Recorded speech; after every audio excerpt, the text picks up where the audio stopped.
my beautiful and handsome grade 11 senior high school students. How are you feeling today?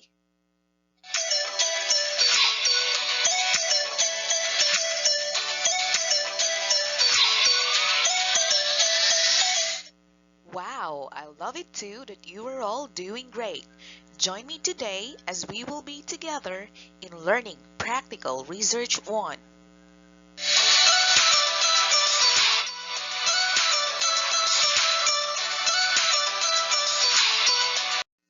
Alright, so for today's learning competency, the learner collects data through observation and interviews. So in the previous lesson, provided you the actual collection of data in a qualitative research.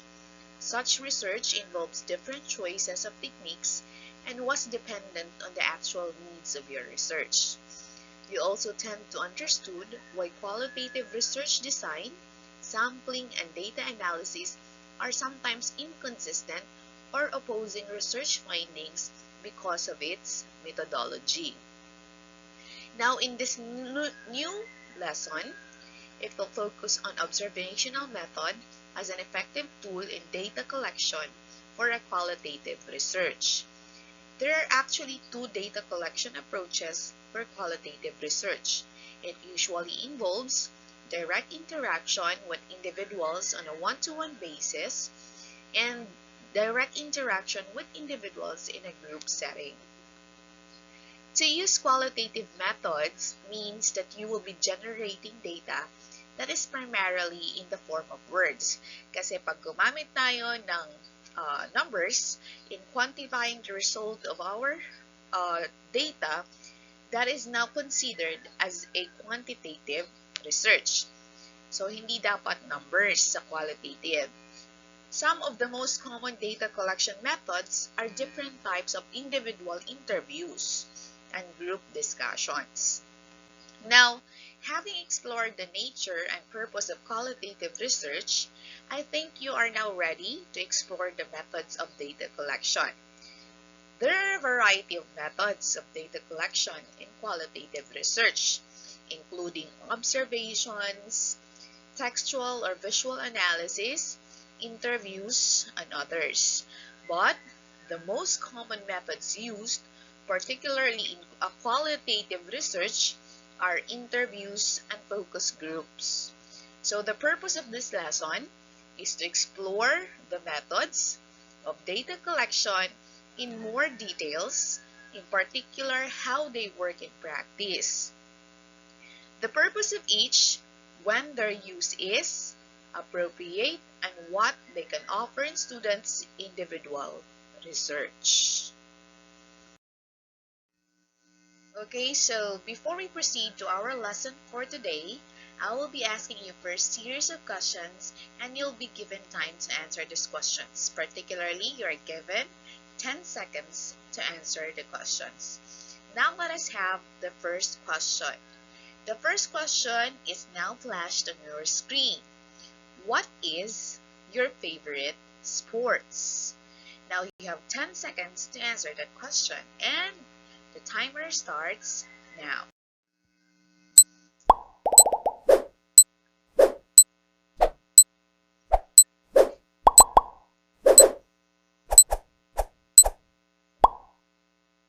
Alright, now let us move on to the next question. Next question is, why is it your favorite sport?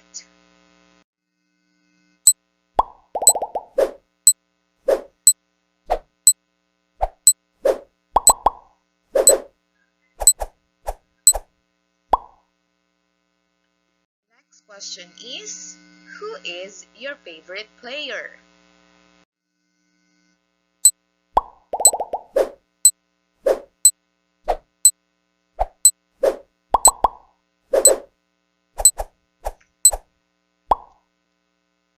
And the last question is, how did you appreciate the said sport and who influenced you?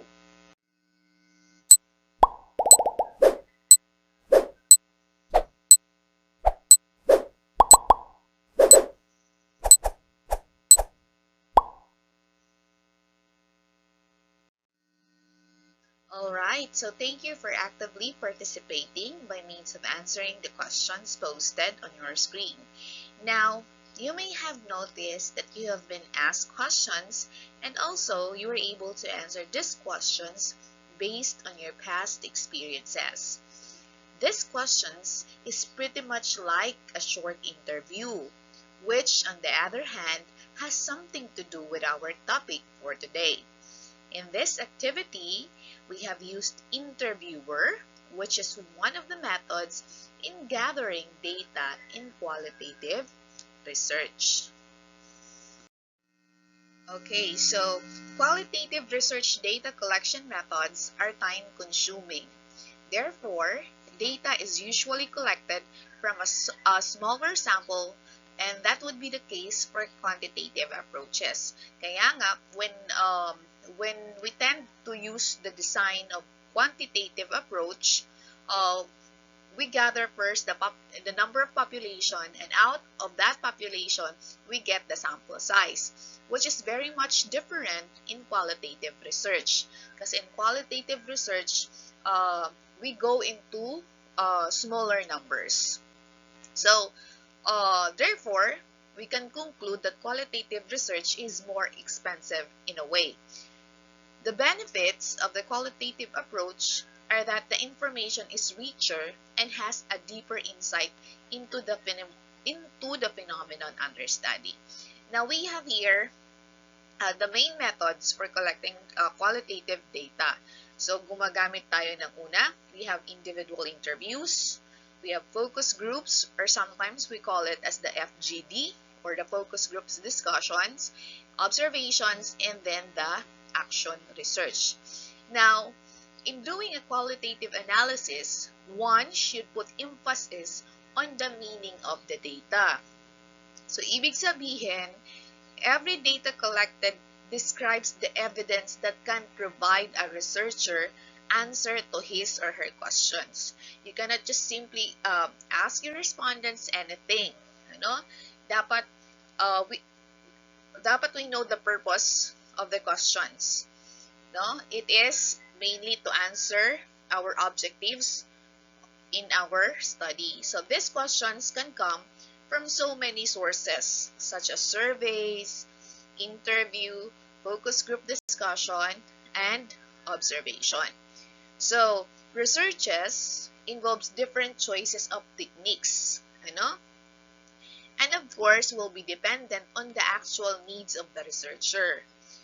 So as student researchers, you may adapt different research techniques, but you have to consider also the type of study that you are conducting. Alright, so now let us discuss the analysis of procedures in collecting data. So, in research methods, collection of data is included which can be interpreted or analyzed to answer hypotheses. This lesson presents data collection in more detail, in particular how they work in practice, the purpose of each, when their use is appropriate, and what they can offer in students' individual research. So the following were the analysis of procedures in collecting data. First, okay, so the first technique in collecting data in conducting qualitative research is observation. Now let us define what is observation. So observation is a technique of gathering data. Take note of this phrase, whereby you personally watch, interact, or communicate with the subjects of yours. It is a systematic data collection approach where researchers use all of their senses to examine people in natural settings or naturally occurring situations. Now we have here the classification of observational method. So, first is we have the casual and scientific observation. Ano ba yung sinasabing casual at scientific observation? So, casual involves observing the right thing at the right place and also at the right time by a matter of chance or by luck. while scientific observation involves the use of the tools of the measurement.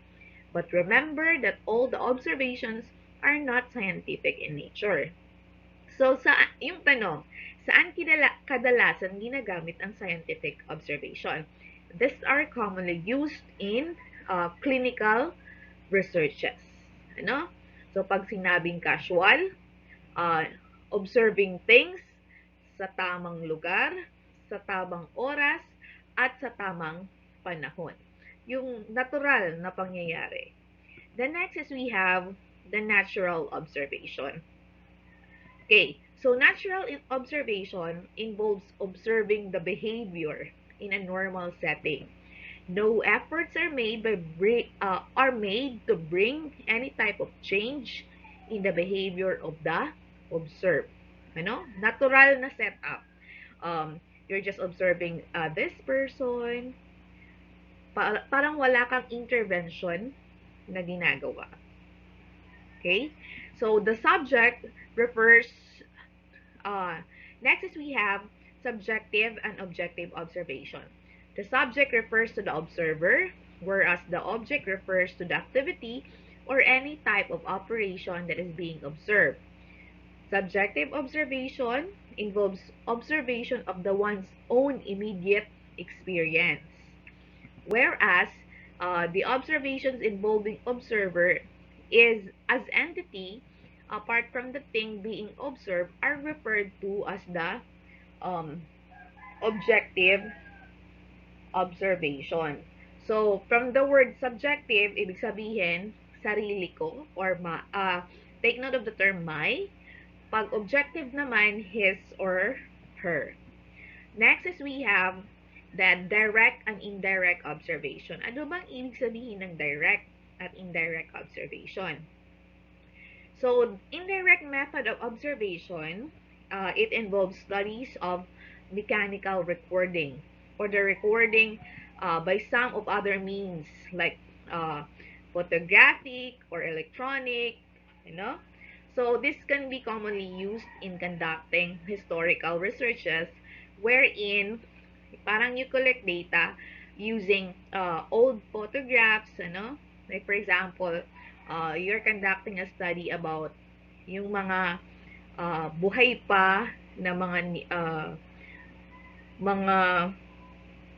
naka-experience ng World War II, no? So there could be times that you will be collecting information like pictures from the past. So pwede siyang indirect method of observation. While direct observation is relatively straighter forward as compared to indirect observation. Now, we also have here participant and non-participant observation. So, in participant observation, a researcher may interact with participants and become part of their community. This is commonly done in ethnographic type of researches. Ano? Uh, yung mga ethnic groups kung saan pwede kang makisalamuha, aside from observing their traditions, their culture, pwede kang tumira kasama nila. Ano? So that is a participant observation. In non-participant type of observation naman, there is no participation of the observer in the activities of the group takes place, and also of course no relationship between the researcher and the group. So um, opposite siya ng participant. Kung si participant, titira ka kasama yung grupo, kung anong kakainin nila, kakainin mo din, kung anong suot nila, susuotin mo din. In non-participant naman, you're just going to live with the group, but your purpose or your goal is merely to observe their traditions, their culture. Hindi ka magsusuot ng mga bagay na sinusuot nila or hindi mo kakainin yung mga pagkain kinakain nila. So that is non-participant. Next is we have structured observation.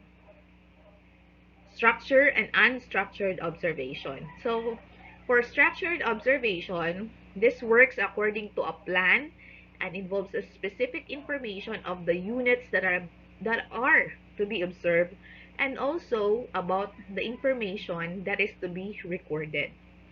But in the case of the unstructured observation, observer has the freedom to note down what he or she feels is correct and relevant to the point of study.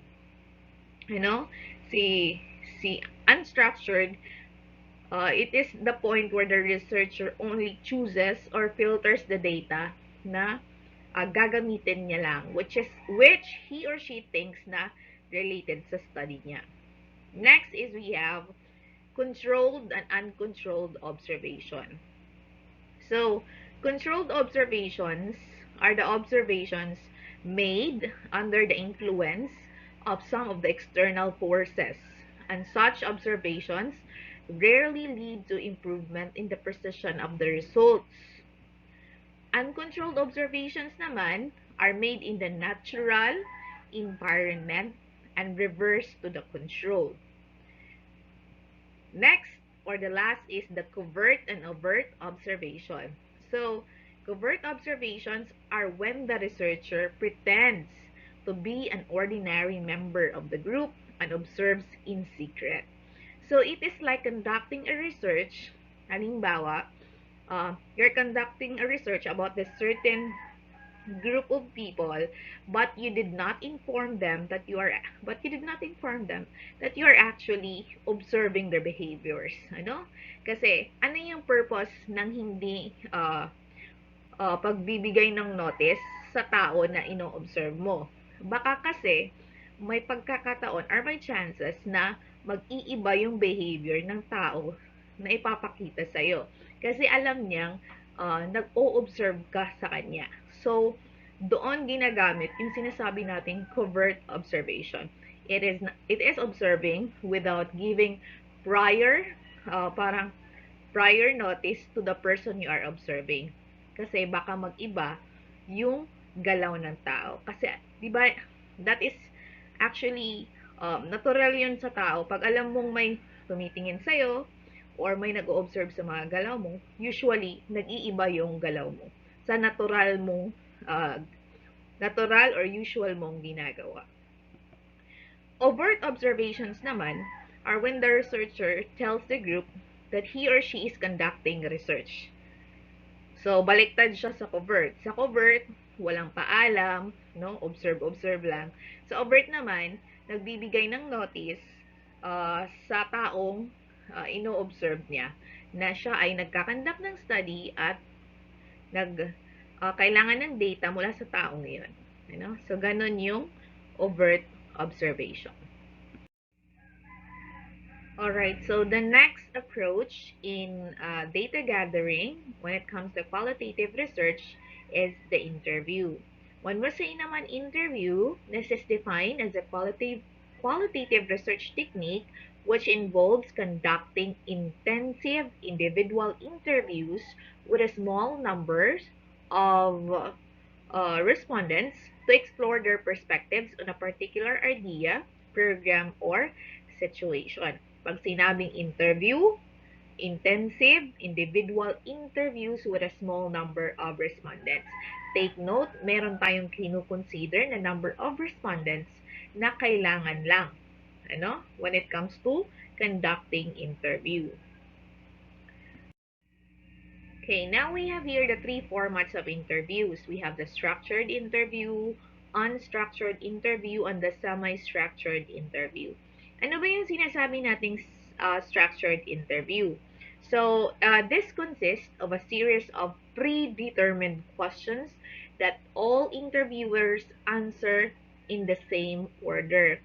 Pag sinabing structured interview, ito ay set ng mga predetermined questions or given questions na sinasagutan ng ating respondents, participants, or interviewees in the same order. Data analysis usually tends to be more straightforward because researcher can compare and contrast different answers given to the same questions. Pag sinabi namang unstructured interview, these are usually the least reliable from research viewpoint. Bakit? Because no questions are prepared prior to the interview and data collection is conducted in an informal manner. So, walang prepared na questions sa interviewer sa participants. Nagtatanong lang base sa kung ano yung gusto niyang itanong. And the last is the unstructured interview, which can be associated with a high level of bias. Bakit? Because comparison of answers given by different respondents tends to be difficult due to the differences in formulation of questions. That is as unstructured. Semi-structured interview naman contains the components of both structured and unstructured interviews. Paano siya ginagawa? Ito yung may preset ka ng, yung mga prepared ka ng mga tanong, and then the researcher could ask uh, follow-up questions. Yun yung semi-structured interview. So, in semi-structured interview, interviewer prepares a set of same questions to be answered by all the interviewers, and at the same time, additional questions might be asked during the interviews to clarify and or further expand certain issues. Okay, so the next data collection technique in qualitative research is the survey. So survey is often used to assess thoughts, opinions, and feelings. Now we have here the data collection method in survey. We have two methods in survey.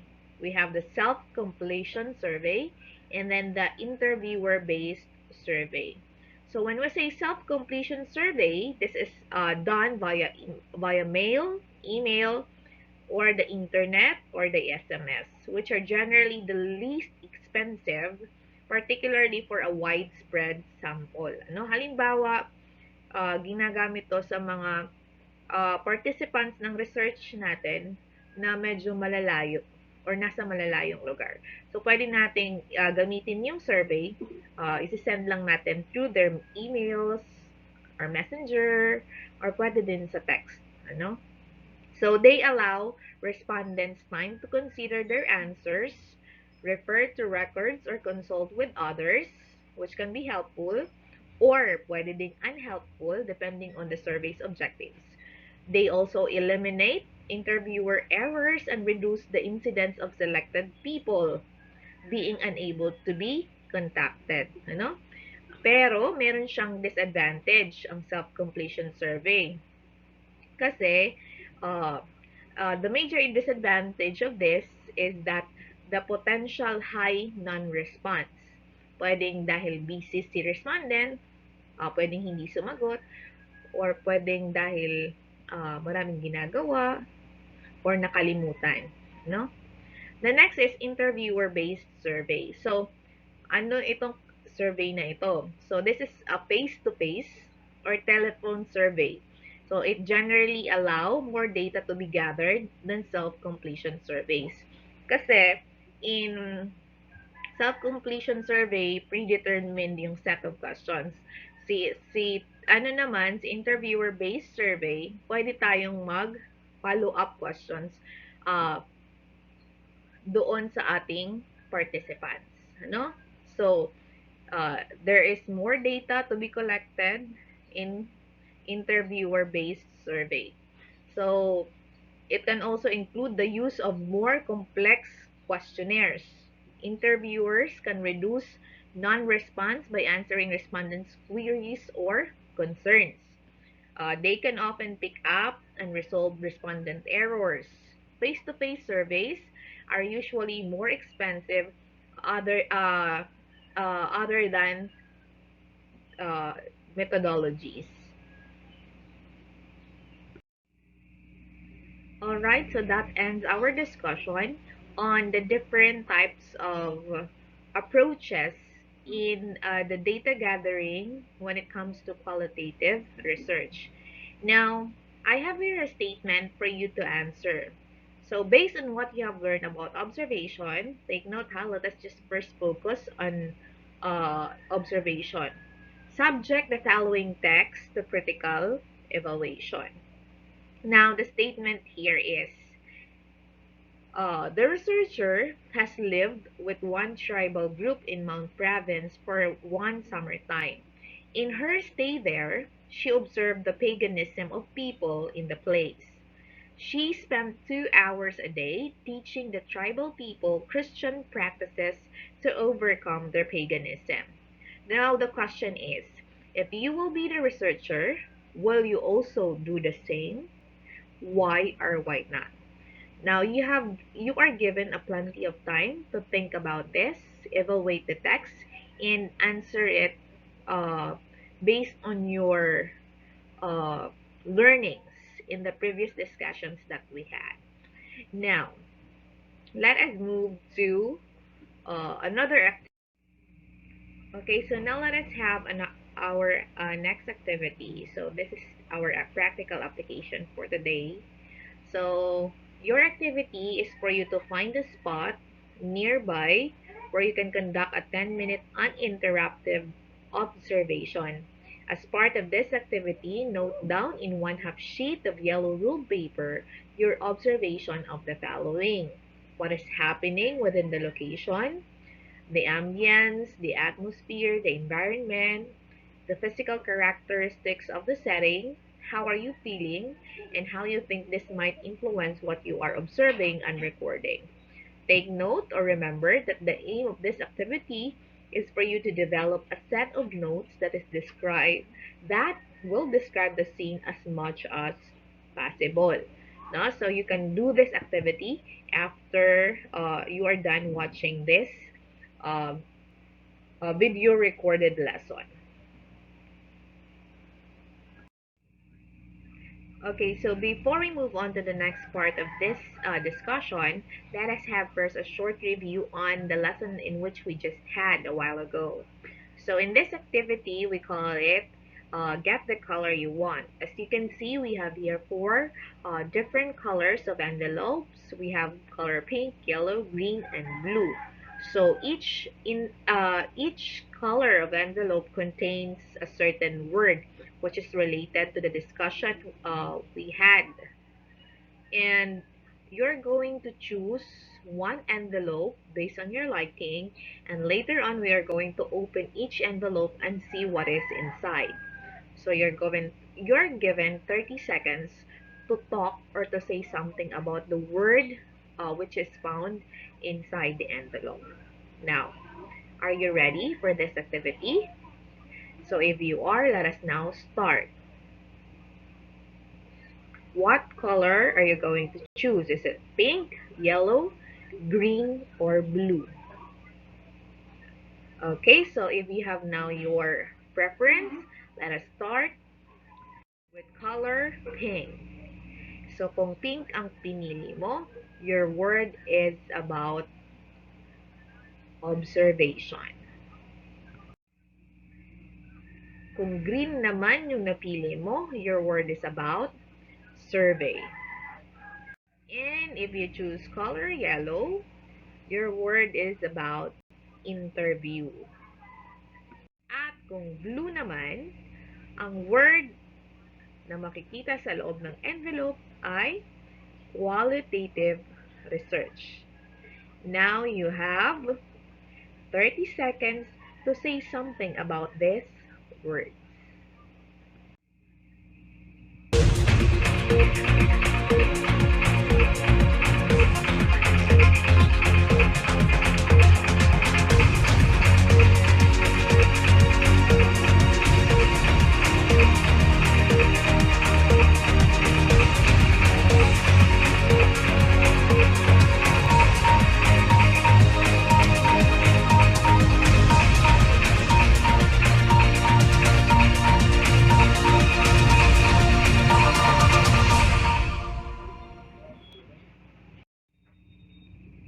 Okay, so thank you for sharing your answers. Now, for your evaluation, you're going to answer the following.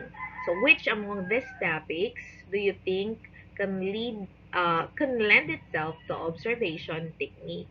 So, this activity is found in the last or in the learning activity sheet which was given to you. So, meron tayong 10 items, pipiliin nyo lang or lalagyan lang ng check yung number ng item kung saan pwedeng gamitan ng observation technique. No? So you can now start answering this activity which can be also found in your class. And of course, for your assignment for today, so you're going to remember what you did yesterday, including the people around you or within your family. So you're going to make mental notes to consciously remember items in order in which they occurred. Describe the scenario of what you're doing and your family members since the time you woke up until you got sleep. So write your answers or write your observations in a yellow ruled paper and attach it to the activity sheet in which you're going to submit. So that's all for today, and I hope you learned something from our discussion. God bless everyone and stay safe always.